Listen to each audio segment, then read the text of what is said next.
I want to take you back to the exact moment my life split in two, right there under a crystal chandelier in Greenwich, Connecticut, with polished silver catching the light like tiny knives. Have you ever been called something in public that you couldn't unhear afterward, even when the room moves on like it was nothing? Have you ever realized the person you built a life with was measuring your worth like an old piece of furniture, something that once looked perfect in the corner and now feels inconvenient? And have you ever wondered if the calmest response, the one that doesn't look like revenge at all, can actually be the most powerful kind of revenge? Because that night, my husband looked at me across our formal dining table, smiled like he was doing me a favor, and called me old. Not in private, not in a soft confession, not in a tired argument after a long day. He said it at a family dinner, with guests present, laughter still lingering, forks clinking against china, and the low hum of the heat working too hard against the February cold.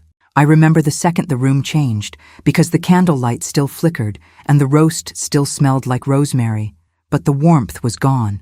The words landed, and suddenly the air felt thinner, like someone had opened a window to winter. My name is Elena. For most of my marriage, I was the woman who knew how to keep a room comfortable. I knew where the extra napkins were before anyone asked. I knew how to smooth a tense moment with a smile. I knew how to make a family look like a family, even when it was really just a performance held together by timing and money. That night, I felt the performance slip like silk sliding off a shoulder. Grant had been drinking, not stumbling and not sloppy, just enough to make him bold.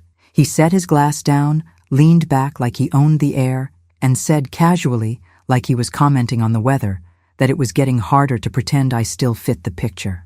He said he deserved a wife who could keep up. He said he didn't mean it cruelly, like that made it better. Then he laughed, small and confident, like we were all supposed to laugh with him. His mother, Eleanor, sat beside him in her pearls, posture perfect, expression calm and approving, like he'd just said something brave. I looked at the faces around the table and felt the moment land differently in each person. One of our friends blinked fast and stared at their plate like it suddenly mattered more than anything else. A cousin's mouth opened, then closed. Someone's knee bumped the table leg under the linen tablecloth. My own heartbeat rose into my throat while my hands stayed on my lap, steady in a way that didn't match what I felt inside. Humiliation isn't always loud. Sometimes it's silent. Sometimes it's your breath going shallow while you keep your smile barely alive. Sometimes it's the sudden awareness of your age like a spotlight. Sometimes it's realizing everyone is waiting to see how you will handle being reduced. My first instinct was to speak, to defend myself, to list every year, every sacrifice, every quiet win I'd carried for him.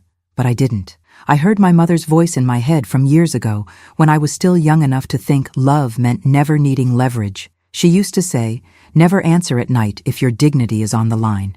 Sleep on it. Answer in the morning when your spine is straight. At the time, it sounded old-fashioned. That night, it sounded like survival. So I stood up, not dramatic and not shaky, just slow. I picked up my napkin and folded it neatly because my hands needed something to do. Then I said in a voice that felt older and wiser than I felt that I needed a moment. I walked out of the formal dining room while the chandelier light followed me down the hall, and the room behind me reassembled itself into whispers, like a swarm you can hear but can't see. In the kitchen, the smell of dish soap hit me, clean and sharp, and I braced my hands on the counter as if it could hold me up. My wedding ring felt heavier than usual. I stared at the reflection of myself in the dark window over the sink and saw the faint lines around my mouth, the way my hair had grayed, the way I'd started pinning it up instead of letting it fall. I could see what he meant in the ugliest way. Not that I was old, but that I was no longer useful to his image. Behind me, I heard footsteps, Grant's footsteps, measured and confident, coming into the kitchen like he owned the air in it. He leaned against the doorway, still smiling, and said, "Come on, Elena, don't make it a thing," as if my dignity was a mess on the floor he didn't want to step over. I turned toward him and felt calm in my face while my stomach dropped out. He said it softer now, like he was giving me a private version of the insult as a gift, that I'd been tired and slower, and it happens and we don't have to pretend. Then he said something that made my skin go cold. He said tomorrow morning we needed to talk about the house and the accounts because he'd been making plans. Plans, in our world, meant contracts. Plans meant deeds and titles and escrow and closing dates. Plans meant money moving quietly while someone smiled in public. Plans meant the kind of betrayal that doesn't show up as a bruise, but as a signature you can't take back. I asked him what he meant, and he shrugged. And in that shrug, I saw the real Grant. Not the charming man who shook hands at charity events, not the composed husband who smiled for photos, but the man who believed he was entitled to control. He told me he'd explain in the morning and warned me not to embarrass him tonight. Embarrass him after what he'd done. I felt the urge to laugh, but it didn't come. Instead, I nodded once and walked past him, back toward the dining room, feeling every step in my knees because I'd worn heels too long and my joints ached in that quiet, stubborn way they do when you're not 20 anymore. I sat back down at the table like a woman returning to her seat in her own life, and I could feel eyes tracking me as if I were a fragile piece of glass. Dinner continued, but it was a different kind of continuing. People talked too loudly. Someone refilled wine. Eleanor asked me about a tablecloth pattern like nothing had happened. Grant told a story about the business, about growth and prosperity and legacy, and everyone laughed at the right places, but all I could hear was that word old and that other word plans. When the last guest finally left and the front door closed, the quiet in the mansion felt bigger than the rooms. Grant went upstairs without kissing me goodnight. Eleanor's car had already pulled away into the night, her taillights disappearing down the long driveway like a judgment, and I stood alone in the kitchen, staring at candle wax dripped onto the polished surface like small, frozen tears. My hands shook as I reached for my mug, the one I always used for tea. I didn't even drink. I just needed something warm against my palms, and I remember thinking, I stayed quiet too long. I told myself it wasn't my place, and I was wrong. Because whatever he was planning for the morning, I could already feel it closing in, and I knew with a clarity that made my mouth go dry that my response had to be more than words. It had to be a move, the kind of move that makes a man like Grant stop smiling right as the upstairs floor creaked with the sound of him pacing. If you're enjoying this story, hit that subscribe button, drop a like, and tell me where you're watching from. Just a reminder, this is a fictional dramatization for entertainment only. It's not professional legal, medical, or financial advice. Viewer discretion is advised. Enjoy the rest of the video. I barely slept, not because I was sobbing into a pillow like people imagine, and not because I was throwing things, because I didn't have the energy for drama. I lay in bed staring at the ceiling, listening to the old house settle, hearing distant pipes click as the heat cycled on and off, while Grant slept beside me like a man who had already decided the outcome. At some point, I reached for my reading glasses and realized they weren't there, and that tiny inconvenience felt symbolic, like even the smallest tools I relied on could disappear without warning. I got up, washed my face under harsh bathroom light that showed every line I'd earned, and stared at myself again with a tight chest. I don't remember the exact date, but I remember the way the room felt too bright and too honest, and I remember whispering to myself that this wasn't just about being called old. It was about being treated like I was finished. At around 5 in the morning, I went down to the kitchen and made coffee, not because I wanted it, but because the smell anchored me. My hands still trembled as I poured it, the mug clinking softly against the counter, and I realized fear could become fuel if it had direction. Grant had plans, and plans leave paper trails. So I opened my laptop at the kitchen table and checked the shared family calendar, the one he'd always insisted we keep tidy because appearances mattered. That's when I saw a meeting invitation I hadn't noticed before. A review at a downtown office with no details, but with a guest list that made my pulse jump. Grant, his personal assistant, our accountant, and a name I didn't recognize. I clicked deeper and saw attachments, including a PDF that tightened my stomach the second it opened. It was a draft agreement for a property transfer involving our home, with language about spousal consent and a timeline that made my coffee taste bitter. We had 30 days before a scheduled closing, 30 days before the house that had been ours in public could become something else on paper. I scrolled through words like escrow, appraisal, liquidating equity, consolidating debt, refinancing, all arranged to sound rational and responsible, but the reality underneath felt like a trap because my role was reduced to a signature. I sat back in my chair, the kitchen quiet except for the coffee maker clicking, and anger rose under the fear, not the kind that makes you scream, but the kind that makes you focus. If he could do this once, what else had he been doing while I was folding napkins and smiling in photos? I went to the small office off the hall and opened the filing cabinet Grant never touched. Inside were folders I'd kept quietly for years, not because I thought I was paranoid, but because I'd learned early in our marriage that Grant's version of truth changed depending on what he wanted that day. Old tax documents, property records, meeting notes, copies of bylaws, share certificates, and a folder labeled Home. My hands shook so badly I dropped it, and paper scattered across the floor. I knelt, my knees protesting, and gathered it up one sheet at a time, and as I sorted I found the original deed from when we bought the house, back when it felt like a dream and not a cage. My name was there, not just present, but first. Elena, then Grant. It had been my inheritance from my father that made the down payment possible, and Grant had always told people he made it happen. I had let him. Paper didn't care about pride, and in that moment, paper felt like the only thing I could trust, even as the house clock ticked louder than usual. I wish I could tell you that finding my name first on the deed made me feel safe, but safety is a funny thing. Safety isn't just what's true. Safety is what can be enforced. Ownership can be complicated by transfers, trusts, and quiet moves that make truth harder to see. I knew Grant wasn't the kind of man who gambled without a backup plan, and I knew Eleanor didn't raise a son who took risks without a narrative ready.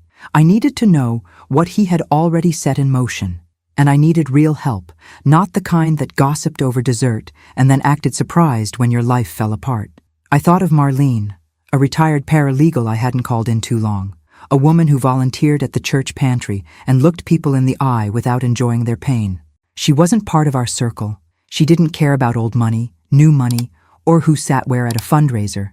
She cared about paper and consequences. I reached for my phone, hesitated, my hand hovering because calling her meant admitting I needed backup, and I heard my own guilt line in my head. I told myself it wasn't my place, and I was wrong. Then my phone vibrated with a text from Grant that made my skin go cold. Breakfast at 8. Be ready to sign. Ready to sign. Like I was a form.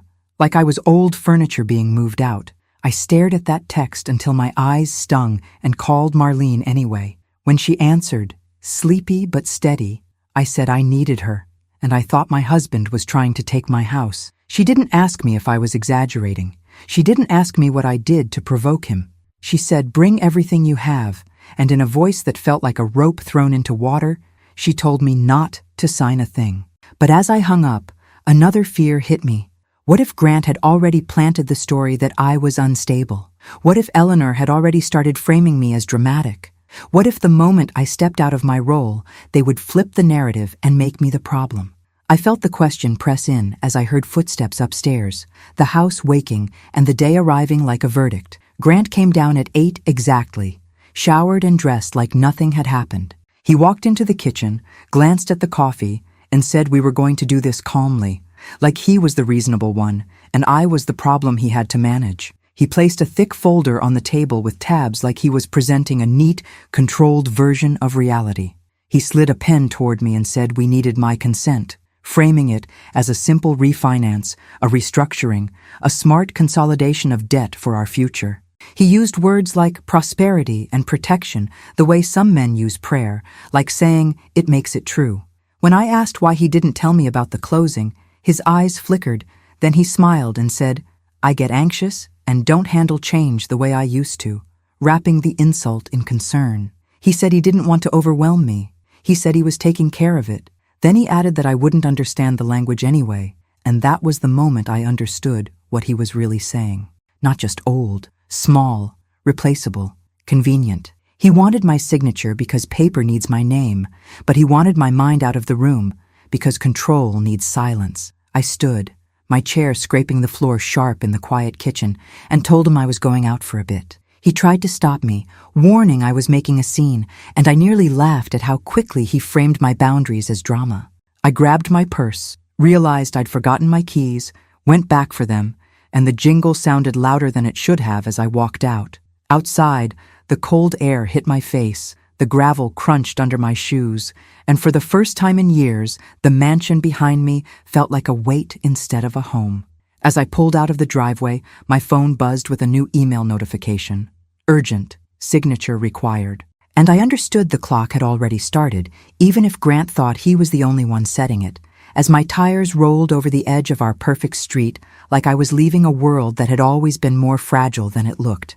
Marlene met me at a diner off the highway, the kind with scratched tables and coffee that tasted reheated, and it was the most comforting place I'd been in months because nobody cared who my husband was. The waitress called me honey without recognizing my last name. A man in a baseball cap read the paper in the corner. Someone's toddler spilled crackers on the floor. Ordinary life had its own dignity, and I realized how exhausted I was from living in a place where dignity was treated like an accessory. Marlene slid into the booth across from me with her reading glasses on a chain and a folder of her own. She didn't gasp or perform sympathy. She asked me for documents and asked me a question that made my throat tighten. "Has he ever hidden money from you before?" I opened my mouth to say no, then stopped, because the truth was I didn't know. That was the first honest thing I'd said to myself in years. I told her about the dinner, the insult, the folder, the closing, the text, and she scanned everything with calm eyes and said this wasn't just about the house, it was about control. If he could get my signature, he could move equity and debt, tie me to obligations I didn't choose, and later claim I agreed. Proof mattered, process mattered. She told me to confirm what had already been filed, and she sent me to the county records office, where paper tells the truth whether you're rich or not, and where no one cares how polished your silver is. The records office smelled faintly of old paper and disinfectant, and I sat in a plastic chair watching ordinary people come and go. A contractor in boots, an older man with a cane, a woman holding a toddler, life moving outside my bubble. When my number was called, the clerk typed, frowned, and said there had been recent activity. She printed a record showing a preliminary filing tied to a refinance request, initiated without my knowledge. My hands shook as I took the paper, and the fear sharpened into something clearer because I wasn't imagining it. As I walked out, my phone buzzed with a voicemail from an unknown number confirming my attendance for the closing consultation, saying my husband indicated I would sign, and my mouth went dry because the closing was Friday, close enough to feel like a trap, snapping shut. The words closing and sign sat in my chest like stones, while I sat in my car with the heater blowing warm air at my face, trying to decide whether I was more afraid of losing the house or of being made into the town's cautionary story. When I got home, the mansion looked the same, the wreath on the door perfectly placed, the windows gleaming, the driveway clean. But I had changed, and once you change, a place can feel like it's watching you. Grant was in his office, and the moment he saw me, his eyes narrowed as if he could smell where I'd been. I told him I confirmed the filings, and his face shifted just enough to show a crack. Then he accused me of going behind his back like he hadn't spent months going behind mine. He warned me that if I fought this, people would think I'd lost it, and Eleanor would make sure I didn't have support, and the threat wasn't subtle anymore. He wasn't just trying to transfer equity. He was trying to transfer credibility, to isolate me so any resistance looked like instability. As his phone lit up on his desk with another incoming call he didn't answer in front of me, the punishment began quietly, through Eleanor's group texts framed as concern. "Elena seems stressed lately. Be gentle. Grant is doing his best." Within minutes, people responded with sympathy and heart emojis, and not one person asked what happened. Not one person asked if I was okay. They accepted the narrative because it was easier to believe I was fragile than to believe Grant was cruel. That's how status works. It isn't always about who is right. It's about who is believed. And in that moment, I felt the first visible status inversion of my life. Grant was the calm provider being praised, and I was the unstable wife being patted on the head while my phone vibrated with a new message and I watched the story of me being rewritten in real time. The next day, it got worse in public. I went to a charity luncheon at the church hall because in our town, presence was currency, and if you disappeared, people assumed the worst. I wore a blouse that was slightly wrinkled because I couldn't focus, and I felt exposed walking in, like everyone could see the crack in my life. Women smiled, but their eyes looked past me, asking if I was okay in that careful tone, reserved for someone being quietly dismissed. Someone told me Grant was such a strong man, and I was lucky. Someone said we all get scared as we get older, and I felt the word older land like a stamp on my forehead. Near the dessert table, I overheard a whisper. Poor Elena, Grant's been carrying her for years, and it hit like cold water because it wasn't dramatic. It was casual, like my life had become a rumor, right as a tray clattered in the kitchen and every head turned for a second, and then turned back, as if nothing mattered more than appearances. I left early and sat in my car gripping the steering wheel, my hands shaking so hard I had to unclench my fingers one by one. I almost didn't go home. I almost drove somewhere and parked and stayed there until the day ended because the idea of walking back into that house felt like walking back into a room where everyone had already decided I was guilty. But I did go home because fear grows when it's fed by avoidance. And that's when I told myself the second honest thing I'd been avoiding. If he could make the town doubt me, he could make any fight I put up look like confusion. If he could lock me out socially, he could lock me out financially. If he could call me old with a smile, he could drain me with a contract and call it responsibility. I could feel the pressure tightening like a belt around my ribs as my phone buzzed again with another email marked urgent. I called Susan the next morning, the attorney Marlene recommended quietly, the one with a modest office downtown and a reputation for being precise and unimpressed by status. Her waiting room was plain. No glossy magazines, no gold-framed photos, just paperwork and quiet. The air conditioning hummed too cold, and I rubbed my hands together to warm them because my nerves made me feel chilled. Susan shook my hand firmly and led me to her desk. She didn't waste time. She said, "Show me what you have," and I spread out documents like evidence in a trial. The deed, the draft transfer, the filing notice, the email, the text. Susan's eyes moved quickly, and then she leaned back and said the sentence that made my stomach tighten. He's trying to create a paper reality that excludes you while positioning you socially as someone who doesn't understand what you're refusing. That way, if you challenge it later, he can say you agreed. And if you refuse now, he can say you're irrational. Susan explained it in plain language, and that plainness felt like relief. She said, "We stop the closing. We put in writing that you do not consent. We request the full package. We demand communication in writing. We gather every paper trail. We anticipate the smear campaign because in situations like this, there are usually two betrayals, the financial betrayal and the reputation betrayal." She said it like she'd seen it 100 times, and maybe she had.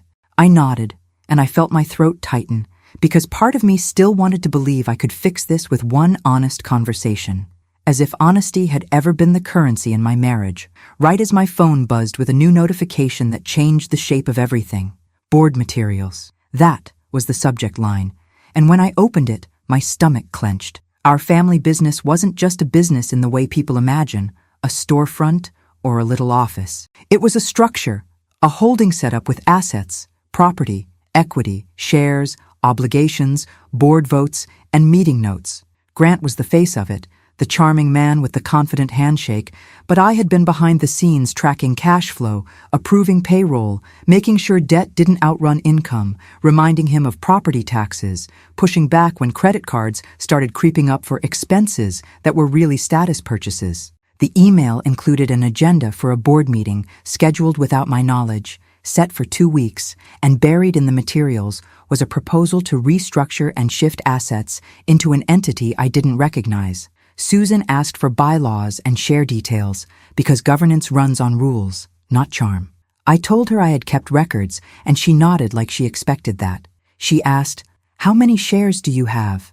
I hesitated because I didn't like saying it out loud. I didn't like admitting that I had been holding power quietly and not using it. I told her, and she didn't react like it was impressive. She reacted like it mattered. She said, "Then you have standing. Then you have rights. Then this is not a personal argument. This is a legal and financial process." 2 weeks, she said, and then she looked at me and said it plainly. "The hearing was in 2 weeks. We're going to file for protections to prevent transfers until everything is reviewed." Hearing. Court. Public. The thought made my mouth go dry, but the sound of it also felt like air entering a sealed room, because sunlight is the only thing that stops mold from growing.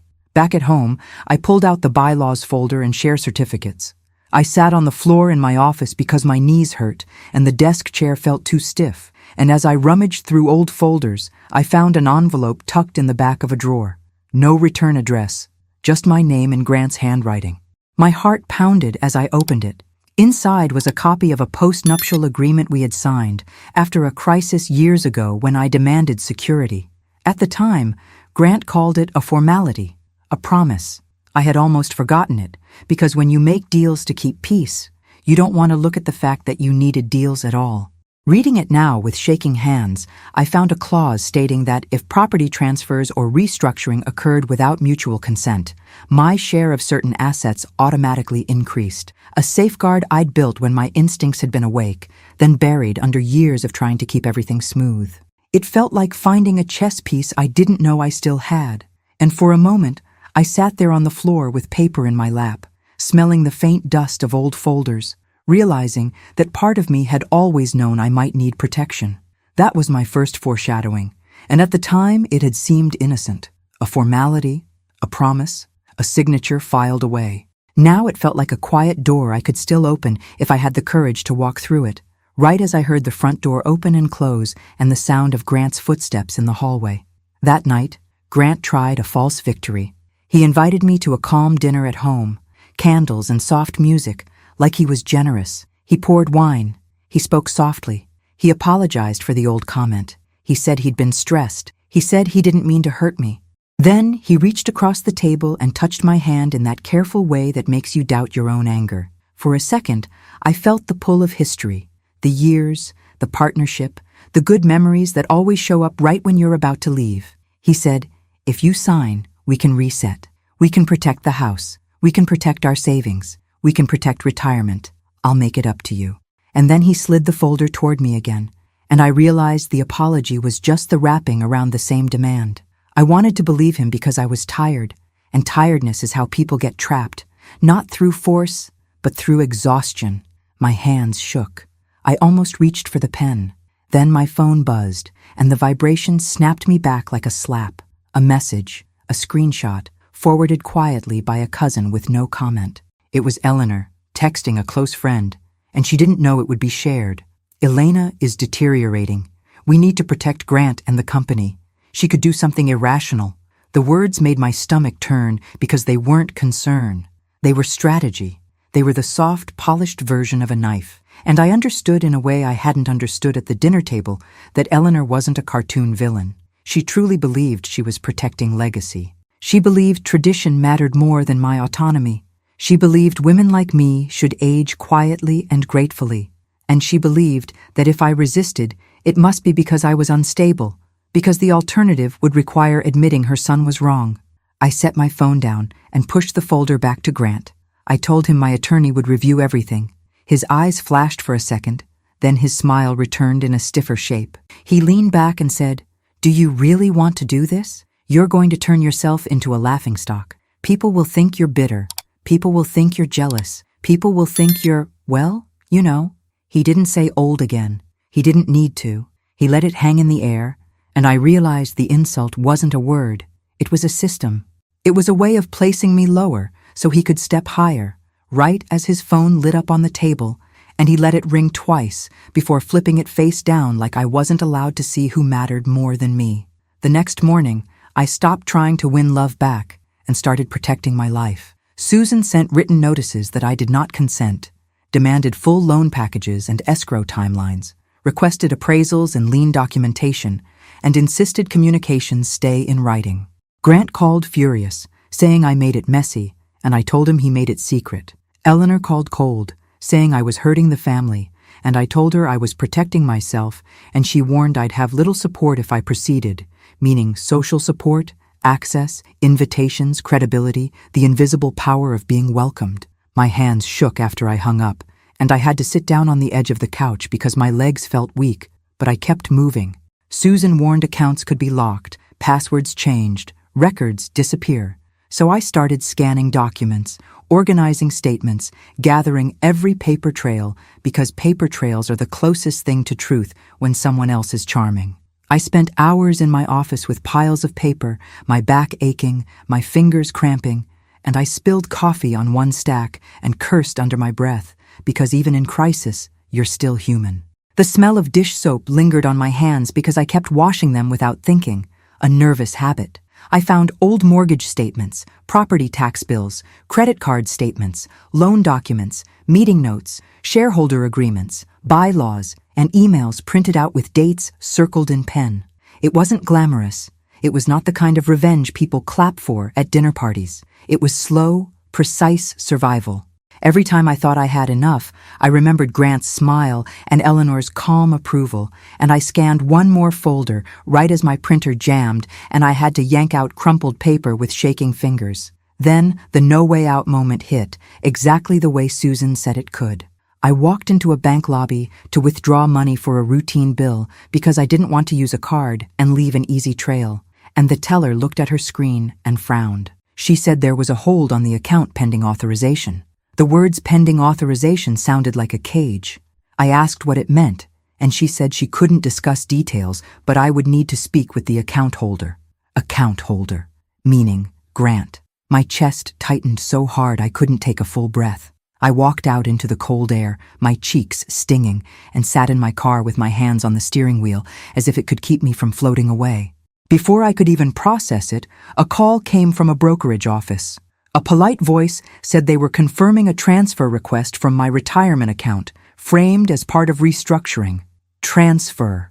Retirement. My breath caught. I asked for details and they said they couldn't provide them without proper authorization. I felt panic rise so fast, my vision blurred for a second. This wasn't just the house. This was time itself. This was my later years. This was the ability to breathe without fear of rent, foreclosure, property taxes, medical bills, everything that stacks up when life changes. I sat in my car and stared at the dashboard, and I had a moment where my hands shook so badly I almost dropped my phone. I almost didn't call Susan because I didn't want to admit I was this vulnerable. Then I heard my own guilt line again. I stayed quiet too long, and I pressed the call button anyway, right as a truck rumbled past and made my car vibrate like the world was reminding me that everything moves whether you're ready or not. Susan wasn't surprised. She said, "This is what I warned you about." Then my phone buzzed with a meeting invite, and when I saw it, my stomach dropped. The board meeting, the one in 2 weeks, and suddenly I saw the full shape of the attack. He would lock accounts. He would rush the closing. He would shift shares. He would frame me as unstable. And if I tried to fight after the fact, he would say I was confused. Susan told me plainly that we would file for an emergency order to protect assets and prevent transfers until review. And then she said it again. The hearing was in 2 weeks. 2 weeks. And the idea of court felt like stepping into a spotlight with no makeup, no armor, no polite laughter to hide behind, right as my phone buzzed again with a new voicemail that made my stomach tighten before I even listened. When I got home, Grant was waiting in the hallway like he'd been rehearsing. He held my phone in his hand, and my heart stopped because I realized he had been watching my movements like a manager watches an employee. He said he saw the meeting invite and accused me of taking this to court. I didn't deny it. He stepped closer and lowered his voice, the way he did when he wanted to sound reasonable while delivering a threat. He said, "You're humiliating me." I said, "You humiliated me first." He laughed, sharp, and said, "You think anyone's going to believe you? You're emotional. You're tired. You're old." There it was again, the word, and I realized it wasn't just insult. It was a legal strategy. If he could paint me as diminished, everything I said could be dismissed as confusion. Then he did something that felt like a punch. He said he changed the locks on the office, and I wouldn't be working with papers anymore. Changed the locks. My stomach dropped. Locked out of my own records. Locked out of my own life. And then the pattern interrupt hit, sharp and undeniable. My phone buzzed with a voicemail notification, and when I took it back and played it, it was our accountant. His voice sounded nervous. He said he didn't know I wasn't informed. He said Grant asked him to backdate meeting notes. He refused. He said he wanted me to know something was wrong. Backdate, meeting notes, refused. The words felt like a crack in Grant's armor, and for the first time I saw fear flicker in his eyes. Not fear of me, fear of consequences. That was the moment I knew there was truly no way out by staying quiet. The false solution had collapsed. The calm dinner, the apology, the soft voice, it was all just a corridor leading to a trap. And now I had 2 losses at once. The personal break of realizing my marriage had been built on control, and the reputation smear that was already moving through town like a slow leak. People were already whispering.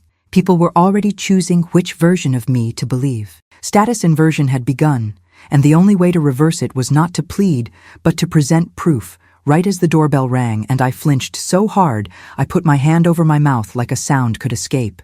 It was a courier with a certified letter. No return address visible. My hands shook as I signed for it. I opened it at the kitchen counter, smelling coffee and dish soap and cold air from the doorway. And inside was a notice related to the closing, confirming schedules, listing documents required, and referencing spousal consent as if it were a formality already secured. I stared at the words until the paper blurred. It was so clean, so official, and it made me feel sick because that's what these betrayals look like when they wear a suit. Not shouting, not violence. Paper that assumes your compliance and calls it normal. Susan moved fast. She filed for emergency protections. She demanded halts to transfers. She demanded full disclosure. She asked me for the bylaws, and when I opened them and traced the clause with my finger, she asked me one question that changed the way I stood up straight in my own life. Elena, do you have the power to call a board meeting? I did. I had shares. Real shares. Shares Grant liked to treat like symbolic gestures. But paper doesn't care about pride. Paper cares about truth. Susan said then we call it. We follow the bylaws exactly. We send official notice. We request attendance. We demand minutes. We don't accuse. We present facts. In that moment, I felt a strange calm settle over me like a heavy coat. I wasn't fighting with emotion anymore. I was fighting with process. I was fighting with consequences. And the moment I accepted that, I stopped needing Grant to understand me. Right as my phone buzzed with a text from Eleanor that said we need to talk privately. Eleanor wanted a private conversation because private is where she held power. She invited me to her home, and if you've never been in a home like Eleanor's, it's hard to describe the quiet authority of it. Everything was arranged perfectly. Not cozy, not warm, but correct. The furniture looked like it had never been sat on. The walls held framed photos like trophies. Eleanor served tea like it was a ritual, and the spoon clinked against the cup in a slow, deliberate rhythm that felt like a countdown. She told me she was worried about me. She told me people were concerned. She told me Grant was under stress and I was making it worse. She didn't raise her voice. She didn't insult me outright. Her cruelty was wrapped in civility, and that made it more dangerous because it sounded like reason. She said, "Elena, you are emotional, and that's normal at your age." She said it with a little smile like she was forgiving me for existing. I felt heat rise in my face, and I almost snapped. I almost said something that would prove her narrative. Then I remembered my mother again, and I did what my mother would have done. I stayed calm. I said, "Eleanor, this isn't emotion. This is documentation." Her eyes narrowed just slightly, and I saw the first crack in her certainty. Because documentation doesn't care about her pearls. Eleanor tried a different angle. She reminded me of the family name, the legacy, the community. She talked about charity events and board seats and reputation as if they were sacred. She said, "Think of the damage you'll do. Think of the gossip. Think of the humiliation." And for a second, I wanted to fold. Not because I agreed, but because I was tired of being watched. Then I told her something she didn't expect. I told her I was tired of living as a decoration. I told her I wasn't going to sign anything without independent review. I told her I was calling a board meeting under the bylaws, and Eleanor set down her teacup so carefully it barely made a sound, but her hand trembled, just a little. That tremble told me everything. Even Eleanor had fear, not fear of losing love, fear of losing control, right as my phone buzzed with a message from Susan that said the court date was confirmed. The hearing was in 2 weeks, and that clock sat on my shoulders like a weight. 2 weeks to gather everything.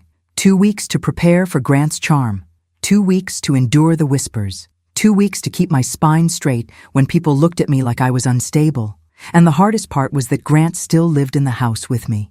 We slept under the same roof like strangers, and the air between us felt tight, like the house itself was holding its breath. Sometimes I could hear him on the phone late at night, voice low, rehearsing. Sometimes I'd walk into a room and he'd stop talking. Sometimes I'd find drawers slightly open, folders moved, cabinets that didn't close the way they used to. It made me feel watched, And I hated that feeling, because I had spent years being watched at dinners and parties and letting it pass. But this was different. This was predatory. Right as I found my missing reading glasses on the back of his nightstand, like they'd been placed there on purpose. I didn't confront him about the glasses, because confronting him gave him power. Instead, I kept moving. I met Susan again and again. I collected statements. I requested written confirmations. I asked for copies of emails from the accountant. I asked for board materials. I reviewed meeting notes. I found inconsistencies that made my stomach twist. Dates that didn't line up. Attachments that seemed modified. Language that had been changed in a draft. Proof isn't a lightning strike. Proof is a pile, heavy and earned, and every piece added weight to the truth, right as a text came in from a woman I barely knew, someone from our social circle saying, "I heard you're having a hard time. If you want to talk, I'm here." It sounded kind, but I didn't trust it. In a town like ours, kindness can be a fishing line. People want information. They want a story. They want to know who to side with. I didn't respond. And that decision cost me, because silence can look like guilt when people already decided you're unstable. I went to a church service the next Sunday, not because I wanted to be seen, but because I refused to disappear. Sitting there among familiar faces, I could feel eyes on me like little taps. People smiled politely. People avoided sitting too close. People asked how I was in that careful voice that assumes you're fragile. And then I heard someone whisper behind me, "Grant is such a good man. He's been so patient." Patient. The word made my throat tighten because it carried the implication that I was a burden. I kept my face calm. I kept my hands folded. I listened to the sermon about truth and integrity and felt like the walls were laughing softly, right as my phone buzzed with a meeting reminder for the board vote. The board meeting came before the hearing. Susan told me that was good.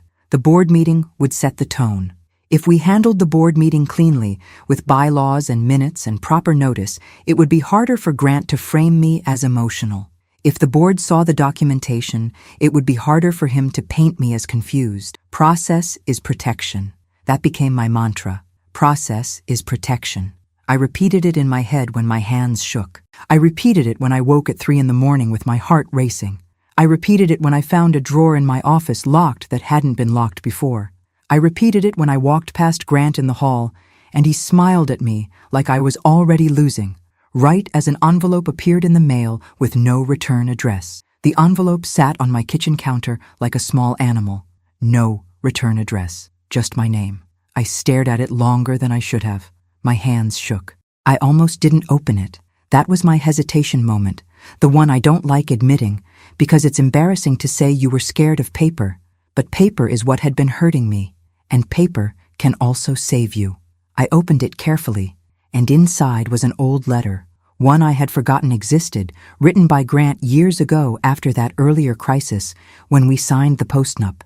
In it, he promised he would never make me feel disposable. He promised he would never use money to control me. He called me his partner. At the time, it had felt like love. Now it felt like evidence. Innocent then, devastating now. Foreshadowing that I hadn't wanted to see right as the phone rang, and I almost dropped it. It was the closing agent's office, calling to confirm Friday, confirm documents, confirm attendance, confirm signatures. They spoke like everything was normal. My stomach clenched. The closing was Friday. That was the second clock, tighter than the first, and it made my skin feel too tight on my body. Friday, just days away. Susan told them in writing that I did not consent and demanded postponement. The agent sounded surprised, then cautious, then distant, like the air between us turned official. Susan warned me that Grant would try to frame the postponement as my instability. He would say I was blocking prosperity. He would say I was sabotaging the family. And she was right. By the end of the day, Eleanor's messages had shifted from concern to disappointment, and the tone in the group texts changed. People stopped asking if I was okay and started asking what I was doing, right as my phone buzzed with a calendar invite labeled Private Family Meeting. Grant wanted a private family meeting because he thought private meant he could control the room. He invited a few relatives, 2 board members he trusted, and Eleanor, and he called it a conversation. It was not a conversation. It was a stage. When they arrived, Grant acted charming, offering drinks, telling stories, making everyone comfortable, the way he always did when he wanted something. I watched him move through the room with ease and realized how many years I had mistaken performance for safety. Then, when everyone was seated, Grant turned toward me and smiled like a man presenting a lesson. He said, "Elena has been under stress, and she is misunderstanding some financial planning." He said it gently, like he was protecting me. Eleanor nodded with her pearls catching the light. Someone gave me a sympathetic look, and in that moment, status inversion hit again, visible and social. I was being framed as fragile in my own living room, while the man who threatened me was being praised for patience right as the room went quiet and someone cleared their throat. I didn't argue. I didn't raise my voice. I did something that surprised them. I took a folder from my bag and placed it on the coffee table. I said I would not discuss emotions. I said I would discuss documentation. I said there were filings initiated without my consent. I said there were attempts to move retirement funds. I said there were requests to backdate meeting notes. The room shifted. You could feel it. Grant's smile tightened. Eleanor's eyes narrowed. One board member leaned forward. Another looked uncomfortable. I watched their faces and realized how quickly belief can change when proof enters the room. But proof doesn't end a fight. Proof starts a new kind of fight, because now the question becomes who will protect the truth and who will protect the image. Right as Grant's phone buzzed, and he ignored it. Grant tried to regain control. He said I was paranoid. He said the accountant misunderstood. He said the filings were preliminary. He said the retirement transfer was a routine move. He used calm words like rational and standard. He tried to make the truth sound like confusion. And then Susan called me, right there in the living room, my phone vibrating in my hand. I stood and answered. Susan's voice was steady. She said, "Elena, we have confirmation of the hearing date." She said, "The court is granting an emergency review of asset transfers." She said, "Do not let them bully you into any signature." I listened, and when I hung up, the room was silent. Grant stared at me like he couldn't believe I had support that wasn't bought. Eleanor's mouth tightened like she swallowed something bitter. And I realized the ethical ally in my story wasn't just Susan. It was the process itself. The law doesn't love you, but it can protect you if you respect it. Right as the front doorbell rang and everyone jumped, it was another courier, another certified letter. This one addressed to Grant, but delivered to our home. Grant took it with a smile that didn't reach his eyes, and I saw his hand tremble just slightly as he signed. When he opened it, his face changed. Not dramatic, just a subtle shift. He looked at me, and for the first time, I saw uncertainty. The letter was notice that certain transfers would be reviewed, and any action taken without consent could be challenged. Consequences had started to arrive in envelopes. That was my turning point. Not because it was satisfying, but because it was real. His charm was not enough against paper that carried weight. The board meeting was scheduled downtown, and I arrived early with Susan. The building was not glamorous. It was clean, modern, practical. The lobby smelled like floor polish and stale coffee. I sat in a chair outside the conference room and watched people walk by with lanyards and folders, ordinary professionals living ordinary stress, and I realized how strange it was that my life had become a corporate fight when it started as a marriage. Susan reviewed our documents one more time and asked me to stay calm no matter what Grant said, because Grant would try to provoke me.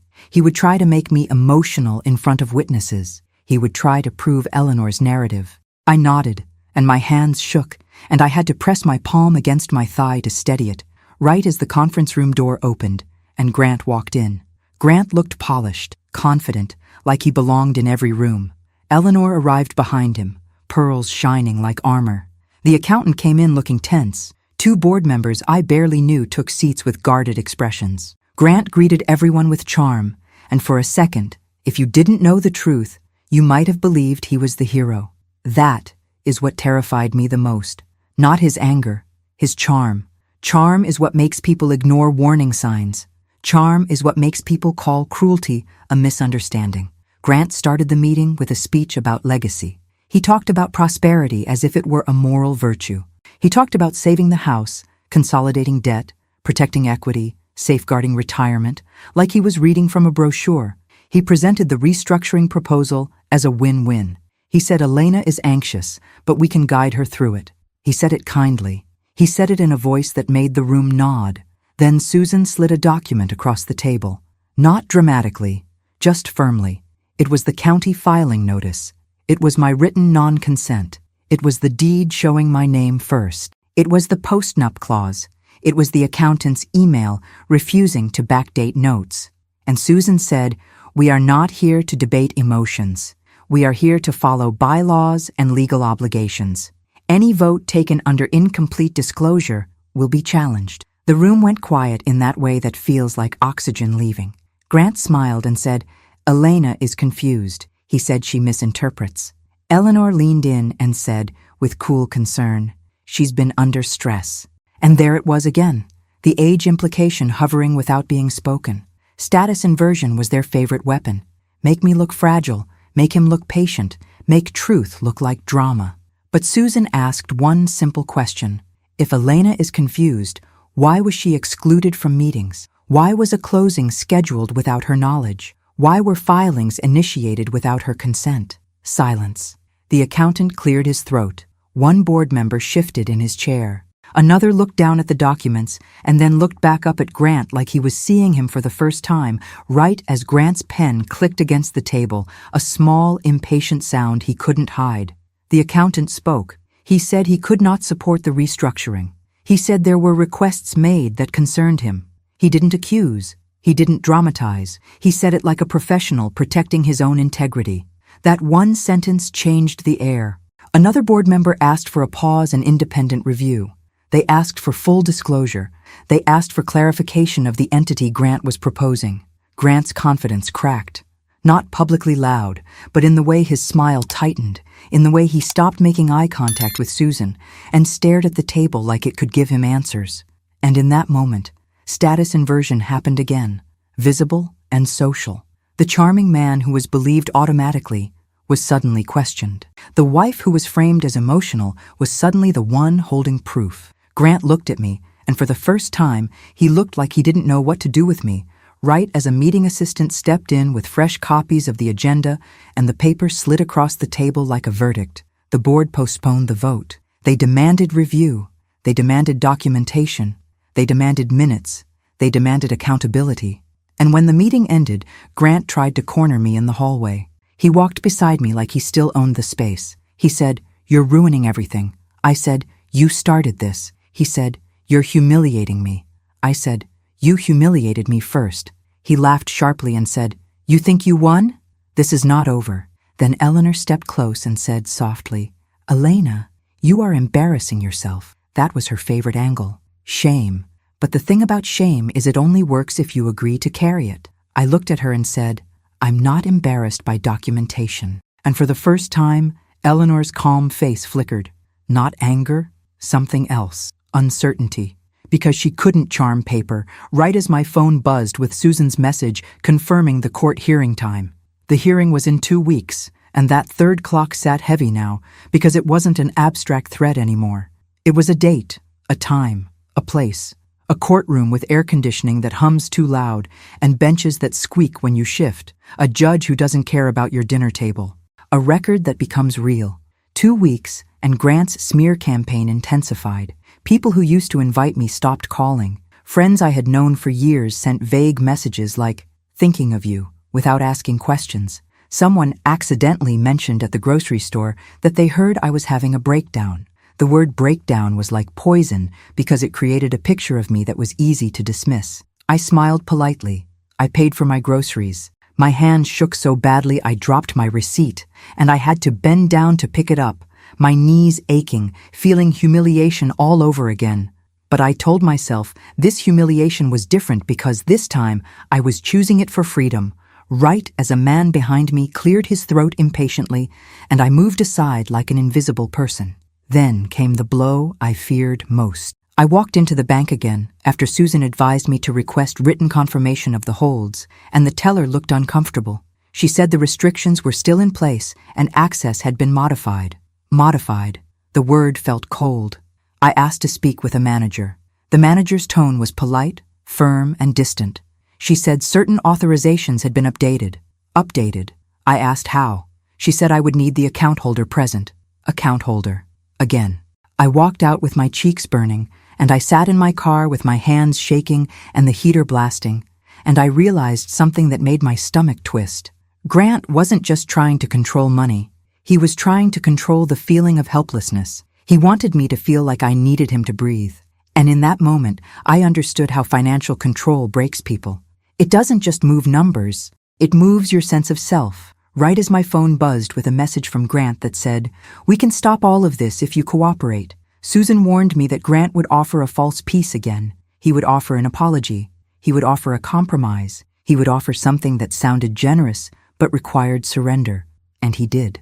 That night, he came home with a calm face and said he wanted to talk. He sat at the kitchen table where I had made coffee at 5 in the morning, and he looked at me like he was tired of the fight. He said, "Elena, I don't want this to be ugly." He said, "I'll let you stay in the house." He said, "I'll keep the title the way you want." He said, "I'll even apologize in front of the family. Just stop the hearing, stop the board review, stop the attorneys." Then he leaned in and said something that sounded like love if you didn't listen carefully. He said, "You don't want to be alone at your age." He said it softly. He said it like concern, but it landed like a threat. Because what he meant was, accept control or face isolation. That was the hidden cost of his peace. Emotional blackmail wrapped in practicality. I had an authenticity beat then, a moment I don't like admitting because it makes me sound weak. My hands shook. I almost said yes, not because I loved him, because I feared loneliness, because I feared being the woman people whispered about, because I feared starting over. I swallowed and said, "Put it in writing." His face tightened. He said, "Why? Don't you trust me?" And I said no. One word, no. It hung in the air. Grant blinked like he'd been slapped. He wasn't used to no. He stood up so fast his chair scraped the floor. He said, "Fine," and walked away, and the sound of his footsteps up the stairs felt like a door closing, right as my phone buzzed with a new email from the accountant marked confidential.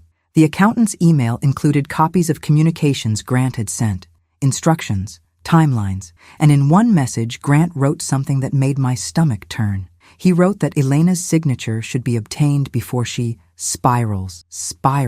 The word wasn't about my mental health. It was about his narrative. He needed me to look unstable because instability makes signatures look like kindness. Instability makes control look like protection. I forwarded the email to Susan with shaking hands, and Susan replied quickly. She said, "Keep it. We use it. We do not react emotionally. We present it as evidence. Process is protection." And I breathed in and out slowly. The smell of coffee oiled in the air, and I realized the best revenge was not humiliation. It was consequence, right as the house creaked and reminded me that even strong structures shift under pressure. The courthouse day arrived faster than I expected, and when it did, my stomach felt like it was full of stones. I walked into the courthouse with Susan, the air smelling like disinfectant and old paper, the hallways humming with quiet tension. People sat on benches with folders on their laps. Someone cried softly into a tissue. Someone argued quietly with an attorney. Someone's footsteps echoed down the hallway, a sound that made me flinch because it felt like the whole building was listening. Grant arrived with his own attorney, suit perfect, face calm. Eleanor sat behind him like a shadow in pearls. She looked at me with a cold expression that felt like judgment, and I reminded myself that she didn't get to decide my truth. In court, Susan presented documents, the filings, the attempted closing, the holds, the retirement transfer request, the board materials, the accountant's refusal, the email about me spiraling. Grant's attorney tried to paint me as emotional, anxious, confused, like I was a woman panicking about normal financial planning. Susan countered with dates, records, and the simple fact that I had been excluded.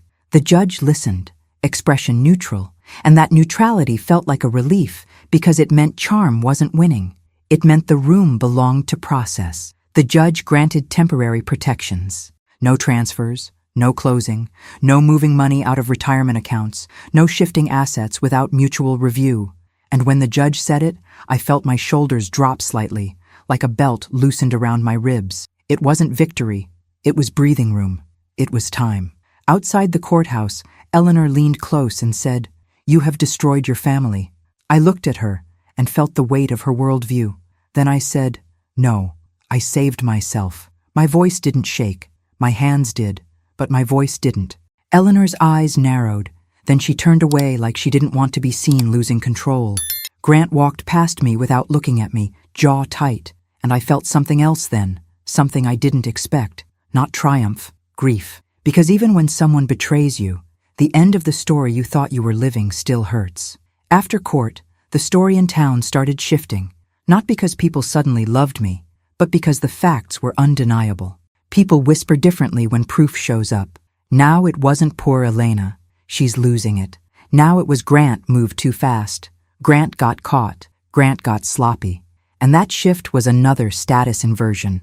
The man who was praised for patience became the cautionary tale.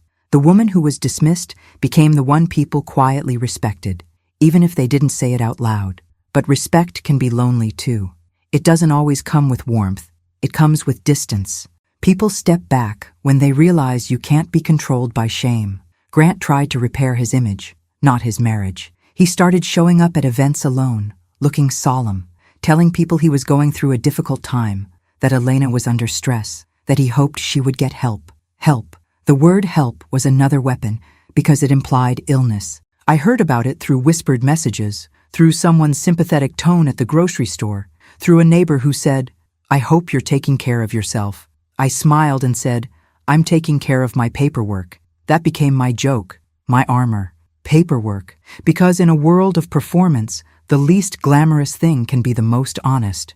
The board review continued. The restructuring proposal was paused. Minutes were demanded. Records were audited. And the deeper the review went, the more cracks appeared. Not criminal movie cracks, but real cracks. Sloppy assumptions, overconfident moves, emails that suggested Grant believed his status would protect him from scrutiny. It was like watching someone who had always been praised suddenly realize the rules apply to him too. Susan told me to stay patient because these processes move slowly, and I hated that because I wanted relief now. But relief built slowly can be stronger than relief that arrives like a miracle, right as my phone buzzed with a text from Grant that said, "We need to settle this privately." Settlement talks began, and they were exhausting. They weren't dramatic. They were hours of discussion about assets, equity, obligations, responsibility, future stability, property taxes, mortgage obligations, retirement accounts, credit cards, loans. I learned more about my own finances in those weeks than I had allowed myself to learn in years, not because I lacked intelligence, but because I had been trained to let Grant be the expert. That training is how control works. It teaches you to doubt your ability. It teaches you to feel grateful instead of empowered. And I was done with that. I reviewed statements until my eyes hurt. I asked questions. I requested clarifications. I demanded written confirmations. Susan praised me once, quietly, not like flattery, but like recognition. And she said, "You're doing exactly what you should do. You're not reacting, you're acting." But acting has costs. The costs were emotional and social. The mansion, once a symbol of success, started to feel like a cage. Every room held echoes of that dinner. Every chandelier felt like a spotlight. Every formal chair felt like a trap. And even though temporary protections were in place, I realized something crucial. Paper can protect your assets. Paper cannot protect your peace. Peace is a different kind of asset, and it requires distance from the source of harm. That's when I made the decision that became the final clock, the one that made everything irreversible. Moving day was Monday. That was the fourth clock, and it hit like a door slamming because it meant I was not just fighting in court, not just fighting in board meetings. I was changing my life in a way that couldn't be undone with an apology. Moving day was Monday, and the weekend before it felt like walking through a house while already imagining it empty. I packed without drama, just boxes and tape and exhaustion, my knees aching, my back aching, my hands smelling like dish soap because I kept washing them. I found old photos, old letters, old holiday cards. I found evidence of love that once felt real, and I let myself grieve it without letting it change my decision. That was the maturity of it. The truth can be complex and still require a clean boundary. Grant tried to stop me the night before moving day. He stood in the doorway of my office with a look that wasn't charm and wasn't rage. It was something like panic. He said, "If you leave, you're making this permanent." I said, "It was permanent when you planned the closing behind my back." He said, "I didn't think you had it in you." I stared at him, and I realized he wasn't talking about moving. He was talking about resistance. He had built his identity on my compliance, and now he was realizing compliance had an expiration date. He said, "You're going to live alone." He said it like a warning. I said, "I'd rather live alone than live controlled." His mouth opened, then closed. He had no answer for that because control always assumes you fear loneliness more than you fear humiliation. The next morning, the movers arrived. The sound of footsteps in the hallway, the thud of boxes, the squeak of the dolly wheels on the floor, it all sounded like a house losing its illusion. The mansion looked the same, but it didn't feel like mine anymore. I walked into the kitchen one last time. The smell of coffee was there, familiar and bittersweet. My hands shook as I washed my mug, the one I held the night of the dinner. The water ran warm, the soap smelled sharp. The light through the window looked ordinary, and that ordinariness felt like a gift because I was tired of living in a stage set. I looked around at empty counters and echoing rooms and realized the mansion was just wood and stone and history. Not a guarantee, not a crown, just a house. Grant arrived late, of course, because he always believed time belonged to him. He walked in, looked around and said, "You're really doing this?" I said yes. He swallowed. He tried to speak. Then he stopped, because there was nothing left that could undo what had been exposed. And that's when the moment from the title fully landed in the only way it could. My morning response had left him speechless. Not because I delivered a clever insult, not because I humiliated him back, because I responded with action, with records, with clarity, with the kind of calm that says you don't get to rewrite me. He stood there in the empty kitchen, the mansion quiet around him, and for the first time in a long time, Grant looked like a man facing himself. I drove away with my last box and didn't look back. My new place wasn't a mansion. It was a townhouse in a quieter neighborhood, still in Connecticut, but away from the old money bubble. The first night, the walls felt too close, and the silence felt unfamiliar. I sat on the floor with a paper plate of takeout because I hadn't unpacked the dishes. My knees ached. My hair was a mess. My blouse was wrinkled. And for the first time in months, I felt something like relief. Nobody could call me old in that space and use it as a weapon. There were no chandeliers, no formal dinners, no performance. Just me, my records, my future, and the quiet sound of a refrigerator humming in the background like a steady heartbeat. Life didn't become perfect, and anyone who tells you that a clean break fixes everything is lying or selling something. There were bills, there were attorney invoices, there were adjustments, there were moments of loneliness so sharp they surprised me. There were mornings I woke up and reached for a ring that wasn't on my finger anymore. There were afternoons when I missed the comfort of familiarity, even when familiarity had been poison. But the peace was real, and the peace mattered more than any rumor. My retirement accounts were protected. My savings were accounted for. My obligations were clear. My future was not being moved behind my back. The settlement finalized in a way that felt earned. Not dramatic, not revenge, but consequence. Assets were divided according to documentation. Equity was recognized. Transfers were halted until proper review. The board maintained oversight and demanded compliance. Grant faced reputational consequences, not because I went out to destroy him, but because his own choices left a trail. That's the part people often miss. The antagonist's fall isn't magic punishment. It's consequence. It's what happens when someone believes status makes them untouchable and then learns the rules still apply. Eleanor never forgave me. She could smile in public, but her eyes stayed cold. She believed I had broken tradition. She believed I had embarrassed the family. She believed women like me should accept their place. But I realized her approval had always been conditional, and I was done living for conditions. Grant and I settled into a mature distance, not warm, not romantic, but boundaried.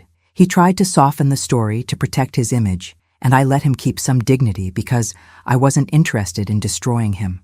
I was interested in reclaiming myself. Sometimes maturity looks like letting someone face consequences without adding cruelty. Sometimes it's enough to stand your ground and walk away. Months later, on an ordinary Sunday, I invited Marlene and Susan and a neighbor over for a simple meal at a simple table. No silver, no crystal, just plates and laughter that didn't feel forced. As I cleaned up, I found an old photo tucked into a moving box I hadn't unpacked. It was from early in my marriage, Grant and me younger, smiling, still believing in each other. I stared at it for a long time, then I tucked it into a folder. Not because I wanted to go back, because I wanted to remember the truth. Love can be real and still become harmful.